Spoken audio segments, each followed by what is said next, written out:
Hello दोस्तों, मैं सुबह कुमार। दोस्तों, 67th बीपीएससी का जानते हैं कि नोटिफिकेशंस आ चुका है और बिहार में बहुत सारे एग्जामिनेशंस हैं। अभी बिहार दरोगा है, तो जो बीपीएससी सीडीपीओ का जो तैयारी कर रहे हैं उनके लिए करंट अफेयर्स का एक सीरीज हम चला रहे हैं। उसमें टोटल करंट अफेयर्स रहेगा और वो करंट अफेयर्स आपका प्रतियोगिता दर्पण, परीक्षा मंथन, पेपर्स एंड सभी जगह से उसको है जो कंबाइंड करके है जो उसमें बनाया गया है। तो देखिएगा, आपके लिए अगर इम्पोर्टेंस हो तो निश्चित रूप से है जो आप इसको देखने का प्रयास कीजिएगा। तो दोस्तों, हम स्टार्ट करते हैं करंट अफेयर्स। अक्टूबर का करंट अफेयर्स, इसमें पेपर्स का भी लिया गया है, सब चीज़ है जो उसमें है जो डाला गया है। दोस्तों, अक्टूबर का जो करंट अफेयर्स में जो इम्पोर्टेंट्स है, जो सबसे पहले हम 15 अगस्त से स्टार्ट करेंगे। 15 अगस्त में जो इस बार का बहुत इम्पोर्टेंट रहा है, 15 अगस्त जानते हैं कि 75वां स्वतंत्रता दिवस है जो हम लोग है जो मनाए हैं। और इसमें है जो हम अमृत महोत्सव जानते हैं कि अमृत महोत्सव है जो किसे कहा जाता है कि यह जो 75 सप्ताह का पूरा एक कालखंड है जिसमें अमृत महोत्सव की है जो बात की गई है, जिसमें हम सभी क्षेत्रों को, माने आप कृषि के क्षेत्र हो, चाहे आप डिफेंस का क्षेत्र हो, चाहे आप है जो सामाजिक कल्याण का क्षेत्र हो, चाहे आप संसाधन का क्षेत्र हो, उसमें सभी क्षेत्रों में है जो विभिन्न प्रकार के है जो हम जो अपनी सफलता को है अमृत महोत्सव के माध्यम से हम मनाने का प्रयास कर रहे हैं। और है जो ये एक है अमृत काल है जो प्रधानमंत्री जी के द्वारा इसे अमृत काल कहा गया है, तो इसे अमृत महोत्सव। और ये है जो कब कब 12 मार्च 2021 से लेके 15 अगस्त 2023 तक है जो इसको है जो मनाया जाएगा। 12 मार्च 2021 से लेके 15 अगस्त 2023 तक। इसमें सबसे इम्पोर्टेंट चीज़ है कि मुख्य बातें हैं जो क्या क्या रही है। तो इस बार देखिए, प्रधानमंत्री जी 8वीं बार है जो झंडा तोलन किए हैं। आप जानते हैं कि सबसे ज़्यादा है जो पंडित जवाहरलाल नेहरू है जो 17 बार है जो झंडा तोलन किए हैं। अगर हम इसमें बिहार की बात किया जाए तो बिहार में नीतीश कुमार है जो 15वीं बार है जो झंडा तोलन किए हैं। तो ये भी है जो एक इम्पॉर्टेंट चीज़ है। क्या क्या बातें हैं, मुख्य मुख्य बातें हैं, हम है जो पूरी डीपली में बात करने का प्रयास करेंगे। अगर आपको अच्छा लगता है तो निश्चित रूप से आप सब्सक्राइब जरूर कीजिएगा। तो 8 और 15 ध्यान रखिएगा। 8 है प्रधानमंत्री जी और 15 है नीतीश कुमार। बिहार स्पेशल से भी इसको साथ में ऐड करते जाएंगे, जो बिहार की जो चीज़ें उसको भी है जो इसमें लिखते जाएंगे। आप लोग के लिए बहुत ही सहूलियत होगा। देखिए, 100 लाख करोड़ की है जो गति शक्ति योजना है जो चलाया गया है। गति शक्ति योजना है जो 100 लाख करोड़ का है जो चलाया गया है, जो प्रधानमंत्री जी के लिए है, जो एक बहुत बड़ा विजन से है। तो यह जो गति शक्ति योजना, उसका नाम क्या है? गति शक्ति योजना। उस योजना का नाम है जो गति शक्ति योजना। ही क्वेश्चन पूछ सकता है कि गति शक्ति योजना कहाँ है, क्या है? तो 15 अगस्त पे प्रधानमंत्री जी के द्वारा एक है जो नया एक है जो अपना विजन है जो उन्होंने किया है कि किस तरह से उसी चीज़ में आप नेशनल मोनेटाइज पाइपलाइन की बात कर सकते हैं। जो 6 लाख करोड़ रुपया है जो आपको 4 वर्षों में है जो वहाँ से सभी क्षेत्रों से लेने का है जो प्रयास किया गया है। तो नेशनल मोनेटाइजेशन पॉलिसी भी है जो आप उसमें देख सकते हैं। उसमें करीब करीब 13 डिपार्टमेंट को है जो लिया गया है। और पटना में अगर बात किया जाए तो पटना का जो जयप्रकाश नारायण हवाई अड्डा है उसको भी है जो उसमें, और 5 रेलवे स्टेशन को है जो दिया जाएगा। तो बहुत सारी बातें हैं जो इसमें है, और आपको बिहार को भी है जो इसमें ऐड करते चले जाएंगे। बिहार में अगर 15 अगस्त के बारे में अगर बात किया जाए तो बिहार में है जो निश्चित रूप से जो लोगों के लिए जो बीपीएससी और यूपीएससी की तैयारी करते हैं उसमें सभी वर्ग के महिलाओं के लिए है जो उसमें व्यवस्था कर दी गई है। आप जानते हैं कि जो प्रोत्साहन योजना था, सिविल सेवा प्रोत्साहन योजना, उसमें है जो उसको है जो लागू किया गया है सभी वर्ग के महिलाओं के लिए। तो ये है जो इसकी है जो आप एक चीज़ है। दूसरी चीज़ है कि इस बार जो बिहार में जो झांकी की है वो है जो शिक्षा मंत्रालय, शिक्षा जो विभाग है उसका है जो पढ़ेगा पढ़ेगी लड़की बढ़ेगा बिहार, यह जो उसका थीम था। दूसरा है जो जन जीवन हरियाली था। तो हम सबको है जो बोलते जा रहे हैं, आप है जो निश्चित रूप से जो उसमें लिखते चले जाइएगा। चलिए अब इस पे बात आते हैं कि मुख्य बातें क्या है। तो स्वनिधि योजना चर्चा किस किस बातें को की गई थी प्रधानमंत्री के द्वारा, जो 90 मिनट का जो भाषण दिया गया था, टोटल 90 मिनट का उनका भाषण था, उसमें क्या क्या बोला गया था। स्वनिधि योजना, जल जीवन मिशन की बात, आरक्षण व्यवस्था, deep ocean mission, vocal for local और स्वामित्व योजना। आप जो जानते हैं दोस्तों कि ये सब योजनाएं हैं जो बहुत ही इंपॉर्टेंट योजनाएं हैं, जो इस कोरोना काल के लिए बहुत ही महत्वपूर्ण था हर क्षेत्र के लिए। आप जिसे बात किया जाए स्वामित्व योजना की है जो बात किया जाए, तो बहुत सारे जो अपने जमीन जायदाद के लिए है जो बहुत सारा जो झगड़ा होता था, उसको है जो डिजिटलाइजेशन करके उसका है जो ऑनरशिप है जो उसको दे दिया जाएगा कि झगड़े की समस्या। दूसरी चीज़ के ऋण लेने में जो समस्या होती थी, उससे है जो इस स्वामित्व योजना के कार्ड से माध्यम से आप पता चल जाएगा और ऋण जो आसानी से उपलब्ध हो जाएगा। तो स्वामित्व, वोकल फॉर लोकल, आप जानते हैं आत्मनिर्भर भारत की बात है, हमें अपने स्वदेशी को बढ़ाना है। डीप ओशन मिशन है जो एक पृथ्वी मंत्रालय के द्वारा है जो इस पर है जो पृथ्वी मंत्रालय के द्वारा है जो एक शोध किया जा रहा है डीप ओशन मिशन के माध्यम से, वो है जो आप आगे पढ़िएगा। आरक्षण व्यवस्था, आप जानते हैं कि 127वां संविधान संशोधन के माध्यम से 105 था, उसमें जो केंद्र को जो पावर थी कि किसी भी ओबीसी, ईबीसी या किसी भी कास्ट को है जो किस में डालना है नहीं डालना है, तो ये कहीं ना कहीं 2018 में पावर केंद्र को है जो शिफ्ट हो गया था, तो वापस है जो उसको है जो दे दिया गया। तो 127वां संविधान संशोधन, 105वां है जो एक संविधान कानून बन गया है ये। जल जीवन मिशन 2024 तक सभी के घरों में है जो पानी पहुंचाने का जो लक्ष्य रखा गया है। अब बिहार की अगर बात किया जाए तो जल जीवन जो मिशन है उसका 90% काम हो चुका है। और ये जो 7 निश्चय वन, जो पहला जो 7 निश्चय वन था उसके उसमें है जो इसको है जो रखा गया था, जो आपका 2015 से 20 था, 7 निश्चय 1.0, अभी 7 निश्चय 2.0 चल रहा है। तो ये सब हम एक छोटी बातें इसलिए करते हैं कि हर चीज जो आप जब तक है जो जड़ तक किसी चीज पर नहीं पहुंचेगा तो आप है जो उसका सॉल्यूशन नहीं ढूंढ पाइएगा। तो आपको हम वहां तक बताने का प्रयास करेंगे जहां तक है जो पेपर न्यूज हर चीज के क्षेत्र में है जो हाँ यहाँ से आपको है जो करंट पकड़ा जाएगा। हमने 15 अगस्त के ऊपर है जो इतना बात किया है, और है जो बहुत सारी बातें हैं जो आपसे हम है जो करना चाहेंगे। भारत का हर प्रोडक्ट ब्रांड एम्बेसडर है, ये है जो कोटेशंस किया गया है, क्वेश्चंस पूछ देगा कि भारत का हर ब्रांड है जो एम्बेसडर है कब कहा गया था, तो 15 अगस्त को। तो ये सब चीजें क्वेश्चन बनाने का है, आप खुद क्वेश्चंस को बनाइए। आईएनएस विक्रांत जो अपना स्वदेशी विमान पोत है उसको है जो इसके बारे में है जो बात किए थे।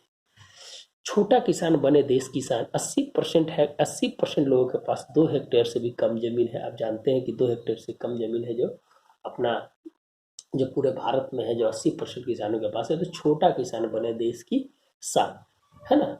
ये है जो सीमांत किसान के बारे में है जो बात किया जा रहा है, छोटे किसान की बात किया जा रहा है जिसे 2 हेक्टेयर से कम है। 70 से अधिक रेल रूट पर है जो किसान रेल चलाया जाएगा। आप जानते हैं कि किसान रेल, किसान उड़ान, ये सब है जो कृषक के बारे में है जो बात किया गया है। और जब तक किसान है जो आगे नहीं बढ़ेगा हमारा देश विकास नहीं करेगा। हम 1950 से हमारा जीडीपी में किसान की जो स्थिति है कहीं ना कहीं जो गिरते आ रही है। आप एमएसपी की बात किया जाए, आप है जो निश्चित रूप से बताइएगा कि एमएसपी जो किस कमेटी के सिफारिश पर लागू किया गया था। आप है जो कमेंट बॉक्स में इसका है जो आंसर जरूर दीजिएगा। 75 वंदे भारत ट्रेन है जो इसके उपलक्ष्य में है जो चलाया जाएगा अमृत महोत्सव के काल में। दूसरा चीज कि चंद्रशेखर और गुलजारी लाल नंदा ने है जो झंडा तोलन है जो उन्होंने प्रधानमंत्री रहते हुए झंडा तोलन नहीं किया था। ये कभी कभी क्वेश्चन है जो पूछ देता है। नेशनल हाइड्रोजन मिशन की बात है जो इस बार है, जानते हैं कि हाइड्रोजन मिशन, हाइड्रोजन के माध्यम से है जो हमें ऊर्जा की प्राप्ति, ताकि है जो हमें है जो भारत को आने वाला समय में भारत सबसे ज़्यादा ऊर्जा की आवश्यकता वाला देश बनेगा। क्या है कि हम अभी विकासशील देश से विकसित देश की ओर है जो मूव करने वाले हैं। तो निश्चित रूप से जब तक हमारे पास ऊर्जा नहीं रहेगा तो हमें जो आर्थिक संसाधन पर विकास नहीं कर पाएंगे। इसलिए हाइड्रोजन पॉलिसी, और दूसरी चीज़ कि हमें पर्यावरण को बताते हुए सतत विकास की ओर, लक्ष्य की ओर जाना है। और सतत विकास लक्ष्य जब होगा जब हम अपनी जो प्राकृतिक व्यवस्था को बचाकर जब तक नहीं रखेंगे, जब तक है जो हम विकास नहीं कर सकते हैं। इसीलिए आपने आईपीसीसी की 6वीं रिपोर्ट आई है उसको पढ़िए, प्री सम्मेलन के 5 साल पूरा हुआ उसको पढ़िए। तो निश्चित रूप से आपको ये देखने में लगेगा कि हमें है जो पर्यावरण के प्रति है जो हमें सजग रहना पड़ेगा। और है जो ये आबरू है, ये है जो पृथ्वी का आबरू है, अगर आबरू को हम खत्म कर देंगे तो कहीं ना कहीं है जो हमारा अस्तित्व है जो मिट जाएगा। तो इस कोटेशंस को कोट करते जाइए, निश्चित रूप से आपको मेंस में सफलता मिलेगी, मेंस में लिखने में एक है जो अलग ऊर्जा आपको मिलेगी। तो यही है जो आपकी स्ट्रेंथ बनेगा मेंस में। आप पीटी की तैयारी करते करते मेंस की तैयारी है जो आप है जो साथ में रखिए, तब है जो आपको बिहार में जैव ईंधन पॉलिसी लाने वाला है जो बिहार प्रथम राज्य है। और बिहार में 41 जगहों पर है जो जैव ईंधन का प्लांट है जो खुलेगा, जिसमें गोपालगंज और पूर्णिया इस दोनों में है जो खुलने का, पहले गोपालगंज में उसके बाद पूर्णिया में है जो खुलेगा। और पूरे भारत में 441 प्लांट खुलेंगे। इसके जो टोटल कॉस्ट 44,000 करोड़ रुपया है जो रखी गई है। ये है जो निश्चित रूप से जैव ईंधन को बढ़ावा देने के लिए हमें जो निश्चित रूप से हमें जो काम कर रहे हैं। भारत का 80% तेल है जो आयात है जो हम करते हैं, जिसके कारण हमारी अर्थव्यवस्था पे भी है जो इसका जो नकारात्मक प्रभाव पड़ता है, तो हमें उसे भी रोकने में कहीं ना कहीं सफलता मिलेगी। तो दोस्तों हम है निश्चित रूप से है जो मेंस की टॉपिक पे भी है जो साथ में लेके चलते हैं, ताकि जो आपको समझने में सुविधा हो। चलिए आगे बढ़ते हैं। 105वां संविधान संशोधन जो अभी हम बात कर रहे थे 11 अगस्त को पास हुआ। 127वां विधेयक था, और ये इसमें है जो 2018 में जो 102वां संविधान संशोधन में केंद्र को दिया गया था, उसको है जो वापस है जो राज्यों को है जो वापस कर दिया गया। आरक्षण हेतु विभिन्न जातियों को डालने का अधिकार राज्यों को दे दिया गया। तो दोस्तों अभी हम इसकी है जो चर्चा ऊपर में कर दिए, और वही क्वेश्चन है जो नीचे में आ गया। और इस बार मानसून सत्र है जो दोस्तों 21 दिन का चलेगा। आपको एक कमेंट बॉक्स में बताना है कि किस सत्र में का अवधि सबसे छोटा होता है। ये है जो आपको है जो कमेंट बॉक्स में बताना है। इस बार मानसून सत्र 21 दिन चला था, 2 दिन पहले ही है जो मानसून सत्र को है जो बंद कर दिया गया था। चलिए दोस्तों, आर्द्र भूमि जानते हैं दोस्तों की आर्द्र भूमि कितनी इंपॉर्टेंट चीज है। पृथ्वी पे जैव विविधता को बढ़ाने के लिए आर्द्र भूमि कितना ही महत्वपूर्ण है, इसके बारे में है जो आप आगे पढ़ेंगे। ये जैव विविधता के लिए महत्वपूर्ण है। ये आर्द्र भूमि जो है 2 फरवरी 1971 को ईरान के कैस्पियन सागर के तट पर रामसर साइट है, उसके नाम से है जो रामसर सम्मेलन है जो सबसे पहले किया गया था कि जैव विविधता के संरक्षण के लिए है जो एक संगठन है जो एक साथ है जो बैठा जाएगा। इस दोस्तों 1975 से लागू हुआ था, और भारत जो है 1 फरवरी 1982 को है जो इसमें शामिल हुआ था। तो बहुत ही इंपॉर्टेंट है दोस्तों रामसर। और इससे जो क्वेश्चंस बनेंगे, हम पूरी क्वेश्चंस को एक साथ है जो करने का प्रयास किए हैं दोस्तों। पहला दोस्तों क्वेश्चन है कि भारत में पहला रामसर साइट्स कौन है, तो आप लिख लीजिए चिल्का झील है जो भारत में है जो सबसे पहला है जो रामसर साइट है जो इसको है जो बनाया गया था। फर्स्ट चिल्का यहाँ लिखा हुआ है दोस्तों, हमने लिख दिया। चलिए दोस्तों, अभी जो है टोटल संख्या कितनी हो गया है 46 हो गई है। कितनी हो गई है 46 हो गई है। पहले आपका 42 था, अब है जो 4 जुटा है जो 46 हो गया है। अगस्त में है जो इसको 4 जोड़ा गया। कहाँ कहाँ जोड़ा गया है दोस्तों, गुजरात और हरियाणा में। ये है जो दोस्तों निश्चित रूप से है जो क्वेश्चन यहाँ से बनेंगे, आप एकदम इसको 100% है जो दिमाग में रख के चलिए। गुजरात में थूल और बंधावन, ये है जो गुजरात में है, और हरियाणा में है सुल्तानपुर राष्ट्रीय उद्यान और भिंडावास वन्यजीव अभ्यारण्य। और पहली बार दोस्तों कोई हरियाणा का कोई साइट्स को है जो रामसर साइट्स में है जो शामिल किया गया है, ये भी एक इम्पोर्टेंस है। और दूसरी चीज की जो भिंडावास जो वन्यजीव अभ्यारण्य है वो है जो मानव निर्मित है। तो ये है जो पहली बार है जो कोई है जो भारत का मानव निर्मित रामसर साइट्स में शामिल हुआ है, ये भी है जो क्वेश्चन एक बन जाएगा। तो हरियाणा पहली बार हुआ है। और सबसे छोटा रामसर साइट जो है दोस्तों रेणुका है। क्या नाम है, रेणुका है जो हिमाचल प्रदेश में है। तो है जो दोस्तों ये क्वेश्चंस है जो रामसर साइट से जो भी था हमने है जो बताया। बिहार का है जो कांवर झील है जो बेगूसराय में है, ये है जो नवंबर 2020 में है जो शामिल हुआ था, और ये 39वां है। इससे कौन है दोस्तों 39वां का है। तो हमने आर्द्र भूमि जो रामसर साइट है उससे करीब करीब हमने सभी चीज को एक साथ समझने का है जो प्रयास किया है। अगर आपको वीडियो अच्छा लगता है दोस्तों तो निश्चित रूप से है जो आप क्या बोलता है उसको, ये आप है जो लाइक करने का प्रयास है जो जरूर करें। चलिए दोस्तों आगे बढ़ते हैं। AK-103 राइफल रूस से खरीदेगा। भारत कहाँ से खरीदेगा दोस्तों, रूस से खरीदेगा। AK-103 राइफल है जो रूस से है जो भारत है जो खरीदेगा।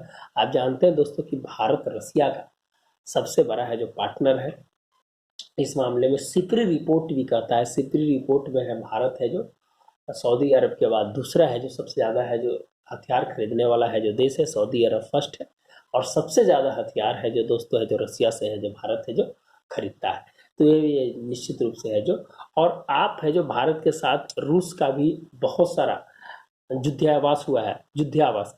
एक है इंद्र है दोस्तों, दूसरा है जापर है, जापर 21 है, वो है जो, ये सब है जो रूस के साथ हुआ। तो आप है जो कनेक्टिंग करते हैं हुए जाइए, और निश्चित रूप से ये है जो एक है आपको एग्जाम में है वहाँ पर है जो ये सब चीज़ याद रहेगा। तो रूस के साथ इंद्र है, जापर है, ये है जो भारत के साथ है उसके साथ युद्धाभ्यास हुआ है। जापर है जो 17 देश के साथ हुआ था, उसमें भारत भी है जो शामिल था दोस्तों। अब एससीओ का भी हुआ था, एससीओ का युद्धाभ्यास भी हुआ था, तो उसमें जो भारत के साथ और जितने भी देश थे वो भी है जो शामिल थे। और जानते हैं कि एससीओ में कितने देश हैं? तो एससीओ में 8 देश हैं। भारत है जो 2017 में इसका मेंबर बना है। और एससीओ की मीटिंग कहाँ हुई है आप है जो बता दीजिएगा। हम है जो कंबाइंड करके चलते हैं, निश्चित रूप से है कि वहाँ पर आपको सफलता मिलने के लिए ये सब चीज़ को जोड़ने का हम प्रयास करते हैं। एससीओ की मीटिंग कहाँ हुई थी? एससीओ के विभिन्न कार्यक्रम में जो भारत के कौन कौन शामिल हुए, जैसे कृषि मंत्री है जो कृषि सम्मेलन में नरेंद्र सिंह तोमर हुए थे। सांस्कृतिक मंत्रालय, सांस्कृतिक में आपका मेघवाल, अर्जुन सिंह मेघवाल हुए थे। फिर है जो न्याय का जो मंत्रियों का बैठक हुआ था उसमें किरण रिजिजू हुए थे। तो निश्चित रूप से है जो क्वेश्चन है जो इसे बनता है, तो आप उससे जो लेने का प्रयास कीजिएगा। एससीओ के बारे में आपने जो जान लीजिए कहाँ हुआ है, और भारत एससीओ के साथ कैसा संबंध है, ये सब चीज़ें पढ़ने का प्रयास कीजिएगा। एक के दो 203, एक 103 राइफल है दोस्तों, रूस से खरीदेगा भारत। और 203 राइफल है ना जो रूस के साथ समझौता हुआ है, जो अमेठी की ऑर्डिनेंस फैक्ट्री में है जो बनेगा दोस्तों। तो दोस्त क्वेश्चन 2 पूछ देता है, इसीलिए हमें जो दोनों को है जो लिखने का प्रयास किए थे। तो आपको अगर किसी भी तरह का अगर आपको समस्या होती है तो आप कमेंट बॉक्स में जो जरूर है जो लिखने का प्रयास कीजिए। चलिए दोस्तों आगे बढ़ते हैं। ईओएस, ईओएस अर्थ ऑर्बिटेशन सैटेलाइट 3, A123 है, तीसरा है जो दोस्तों, इसलिए ये ज़्यादा इंपॉर्टेंट है कि असफल रहा है। 12 अगस्त को ये है जो हुआ था। और ये बताइए दोस्तों कि 12 अगस्त को कौन कौन सा दिवस मनाया जाता है? 2 दिवस मनाया जाता है, एक युवा दिवस और दूसरा आपके बाद छोड़ दिए हैं कि आप बताइए कि 12 अगस्त को और कौन सा दिवस मनाया जाता है। एक युवा दिवस मनाया जाता है और दूसरा आप बताना है कमेंट बॉक्स में। हम आपको इसी तरह से क्वेश्चन देते जाएंगे और आप भी मेरे साथ है जो आगे चलते रहिएगा, तब है जो आपको इम्पोर्टेंस पता चलेगी क्वेश्चंस की क्या इंपॉर्टेंस होती है। नहीं तो अब आपको ही मेहनत करना पड़ेगा। ये निश्चित रूप से जान लीजिए कि बिना आपकी मेहनत किए हुए जो आपकी सफलता है जो नहीं हाथ लगेगी, आपको हर हालत में है जो करना ही पड़ेगा इसके लिए। चलिए दोस्तों, ये है जो GSLV F10 के जरिए है जो इसे जो प्रक्षेपित किया गया था, सतीश धवन से प्रक्षेपित किया गया। और सतीश धवन है जो आंध्र प्रदेश में है, सतीश धवन प्रक्षेपण के जो आंध्र प्रदेश में है। ये बताइएगा दोस्तों कि आंध्र प्रदेश ये है जो पूर्वी घाट में है पड़ती है, जो पूर्वी घाट की जो, तो आंध्र प्रदेश से रिलेटेड वहाँ एक झील है, पुलिकट झील है। वो किसी दो राज्यों की सीमा पर है कि नहीं है, ये है जो आपको कमेंट्स बॉक्स में बताना है कि कहाँ कहाँ किसके किसके सीमा पर है और क्यों प्रक्षेपण केंद्र वहाँ बनाया गया है। ये भी है जो क्वेश्चन है जो आपको है जो बता रहा है। तो ये है जो निश्चित रूप से है जो आप है जो हाँ लिखने का है जो प्रयास कीजिएगा। चलिए दोस्तों, ये है जो मौसम गतिविधि थी, लेकिन है जो कहीं ना कहीं है जो असफल रहा। E03 नई स्क्रैप पॉलिसी 13 अगस्त 2021 को है जो नई स्क्रैप पॉलिसी गुजरात के गांधीनगर से प्रधानमंत्री जी के द्वारा वीडियो कॉन्फ्रेंसिंग के माध्यम से चालू किया गया। और इसको बेस्ट टू हेल्थ, कचरे से कंचन, इसका है जो थीम है बेस्ट टू हेल्थ, मैंने कचरे से कंचन है जो इसका है जो थीम रखा गया था। इसमें वाणिज्यिक एवं सरकारी वाहन के लिए 15 वर्ष और निजी वाहन के लिए 20 वर्ष। 15 वर्ष के बाद उसको सर्टिफिकेट्स है जो दिया जाएगा, अगर उस कंडीशन सही है, नहीं तो उसको रिजेक्ट करना पड़ेगा। निजी वाहन के लिए है जो 20 वर्ष है। बहुत इंपॉर्टेंट है दोस्तों नई स्क्रैप पॉलिसी। और आप जानते हैं कि पर्यावरण को बचाने के लिए और भारत ने है जो इलेक्ट्रिक पॉलिसी को है जो लाया है, क्या है कि इलेक्ट्रिक पॉलिसी आने से पर्यावरण पे है जो निश्चित रूप से है जो सकारात्मक प्रभाव पड़ेगा। 1 जुलाई 2022 से सिंगल यूज प्लास्टिक के उत्पादन, भंडारण और इस्तेमाल पर है जो रोक लगा दिया है।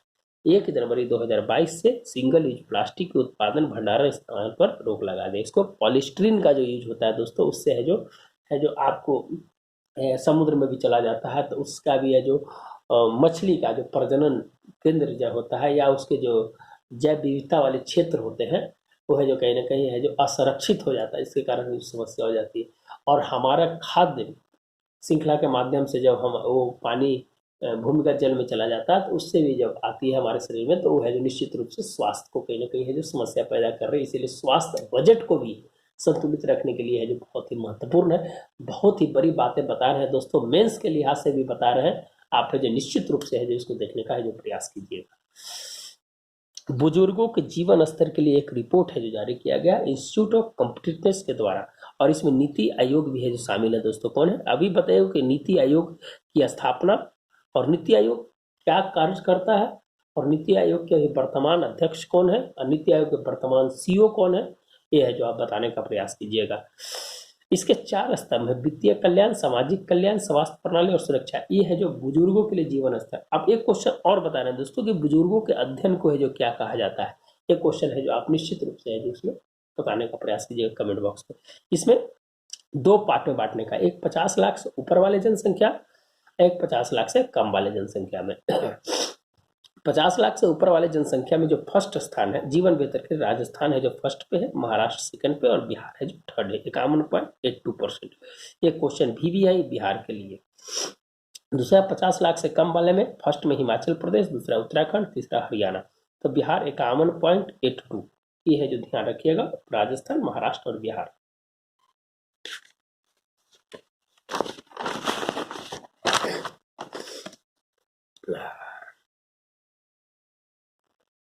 हम अफगानिस्तान के बारे में बात करेंगे दोस्तों। अफगानिस्तान बहुत ही इस बार है जो चर्चित रहा है। आप जानते हैं कि 2001 में जब अमेरिका पर जो हमला हुआ था, उसके बाद है जो अमेरिका ने है जो आतंकवाद के खिलाफ एक है जो विश्व स्तरीय युद्ध छोड़ा था, और उस युद्ध में है जो अफगानिस्तान में जो वहाँ की तालिबान सरकार को उखाड़ फेंका था। लेकिन 20 वर्ष के बाद आज वो रिजल्टेंट कहीं ना कहीं है जो नकारात्मक रूप में देखने को मिल रहा है।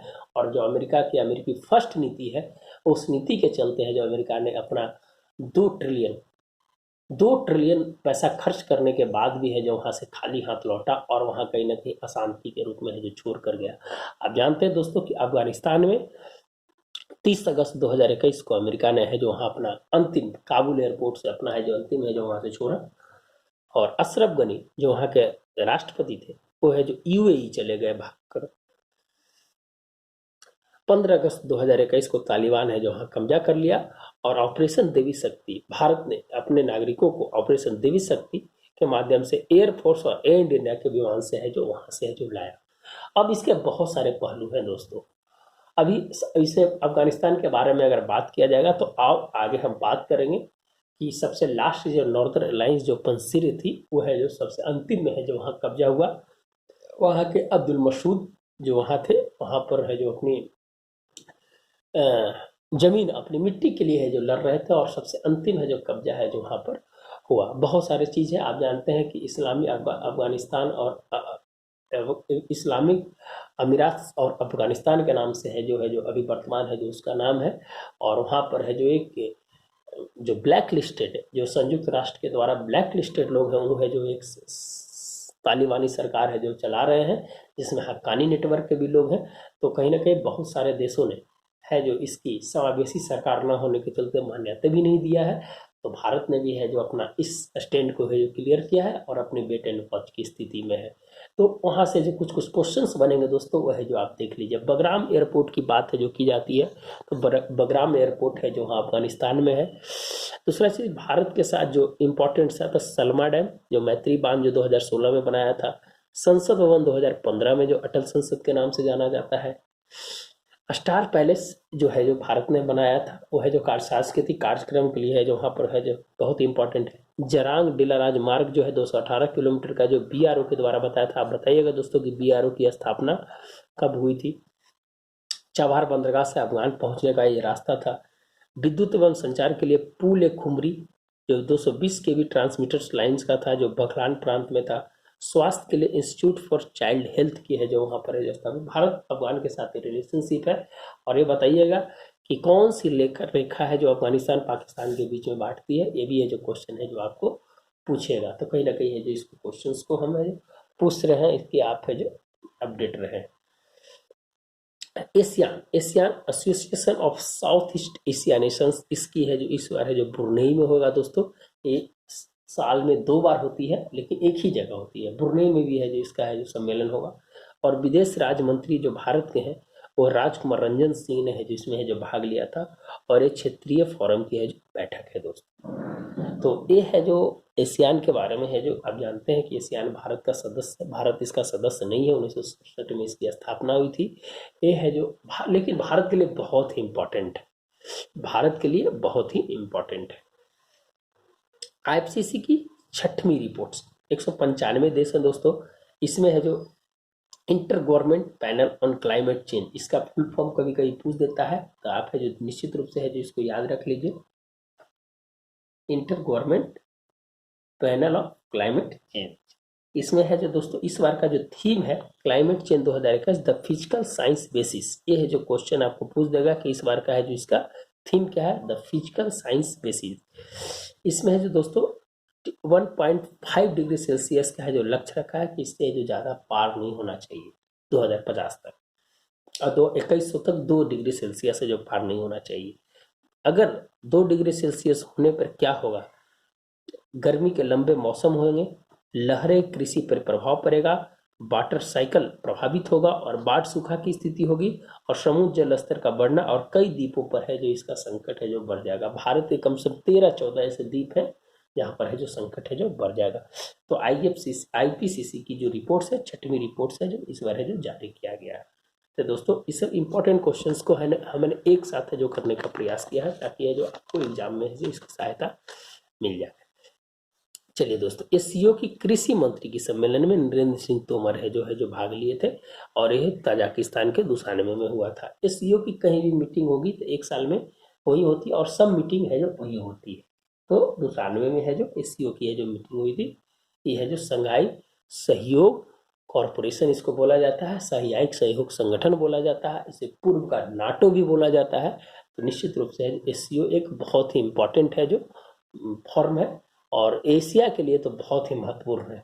और एशिया में बहुत सारे ऐसे देश हैं जो विकासशील से विकसित देश की ओर मूव करने वाले हैं, जिसमें भारत हो गया, चाइना हो गया, ये सब बहुत ही है जो इसके प्रभावी देश है। आगे बढ़ते हैं दोस्तों, 2021-22 की पहली तिमाही में जीडीपी में 20.1% की बढ़ोतरी और जीवीए में 18.8% की है जो बढ़ोतरी हुई है।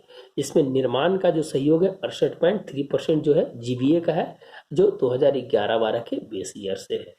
तो ये आंकड़े कहाँ से जारी किए जाते हैं, तो सांख्यिकी एवं कार्यक्रम कार्यान्वयन मंत्रालय, राष्ट्रीय सांख्यिकी कार्यालय द्वारा है जो जारी किया जाता है। एनो से है जो इसका रिपोर्ट है जो सौंपती है। कौन सौंपती है? एनो से इसका रिपोर्ट है जो सौंपती है। चलिए, कुछ ऐसे खाद्यान्न उत्पादन में ऐसे ज्यादातर क्वेश्चन है जो सिर्फ ऐसा ही पूछेगा दोस्तों कि कुल उत्पादन कितना हुआ है, तो 308.65 मिलियन टन ये कुल उत्पादन है पूरा। पिछले साल से कितना है, तो 11.14 मिलियन टन अधिक है। चावल कितना है, तो 127.27 मिलियन टन, और गेहूँ कितना, 109.52। तो ये हो जाएगा आपका खरीफ, ये हो जाएगा आपका रबी। तो ये सब है जो याद रखिएगा। मोटे अनाज 51.15 मिलियन टन। ऐसे क्वेश्चन का डेटा नहीं पूछता है, लेकिन मैंने है जो लिख दिया है। हाँ, एक गन्ना के लिए इसलिए पूछ सकता है कि गन्ना का जो एफआरपी प्राइस है 5 रुपये बढ़ाकर 290 रुपये प्रति क्विंटल कर दिया गया है। तो ये है जो निश्चित रूप से ये क्वेश्चन है जो एफआरपी है जो पूछ सकता है।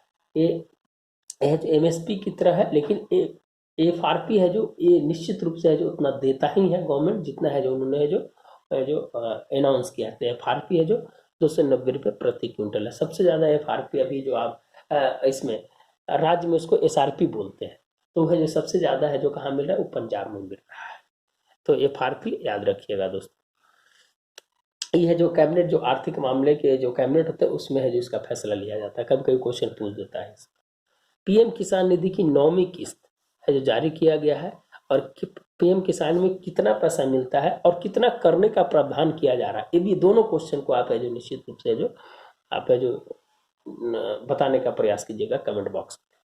उज्ज्वला योजना 2.0 ये महोबा जिले से स्टार्ट हुआ है 10 अगस्त 2021 को, और प्रथम जो था उज्ज्वला बलिया, यूपी से दोनों हुआ है, लेकिन दूसरा महोबा से और पहला बलिया से। ये क्वेश्चन है जो कोई पूछ सकता है। इसमें 8 करोड़ और प्लस 1 करोड़ को अतिरिक्त रखा गया है। पहले 5 करोड़ था, फिर 8 करोड़ किया गया, अब 1 करोड़ और है जो एक्स्ट्रा किया गया है उसमें। अंतर्राष्ट्रीय उड़ानों पर जो प्रतिबंध था 30 सितंबर 2021 तक है जो बढ़ा दिया गया है।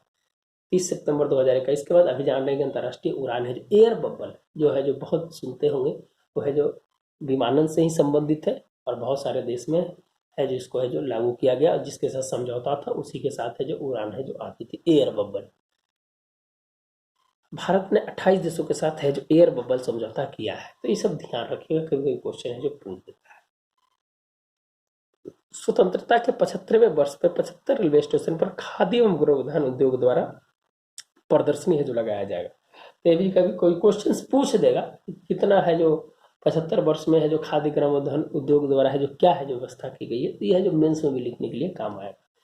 भारत में ऊर्जा की जो स्थिति है दोस्तों, उसमें तापीय ऊर्जा 60.9% है, जो ध्यान रखिएगा। ये क्वेश्चन है जो पूछ सकता है।